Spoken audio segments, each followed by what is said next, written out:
তুই এখানে কি করছিস? তোর কি কাজ এখানে? আমি কিছু করিনি, আমি খালি বসে এখানে বিস্কুট খাচ্ছিলাম। তুই বিস্কুট কেন খাবি? তোকে দেখে আমার বেবি ভয় পেয়ে গেল। ওকে তুই হার্ট করেছিস। আমি কোনো হাটফাট করিনি, আমি এখানেই জন্মেছি, আমি এখানে বসে বিস্কুট খেতে পারবো না? তুই কিছু না করলেও চিল্লাচ্ছে কেন রে? হ্যাঁ, আমি কি করে জানবো ও কি কেন চিল্লাচ্ছে? আমি তো বসেছিলাম, বরঞ্চ ও এমন চেঁচামেচি করলে আমি ভয় পেয়ে গেলাম। না ভেবে ও আমাকে ভয় দেখিয়েছে, আমি হার্ট হয়েছি। আমার বেবি ভয় পেয়েছে মানে ভয় পেয়েছে। তুই এখানে কি করছিস? বেরো শালা, এই, বেরো। আরে, কি কিছু ছিল না? আমি কি জানি?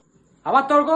আমি তর্ক করছি না, সত্যি আমার বাবা মা কবে আমাকে এখানে ছেড়ে কোথায় চলে গেছে জানিও না। সেই থেকে এখানে পড়ে থাকা বিস্কুট খাই, খালি খালি ও চেঁচামেচি করছিল বলে কি সেই জন্য আমায় মেরে ফেলবে? অত সব জানি না আমি। তোর গল্প শুনে আমার লাভ নেই। আমার বেবি ভয় পেয়েছে, তার মানে তুই শেষ।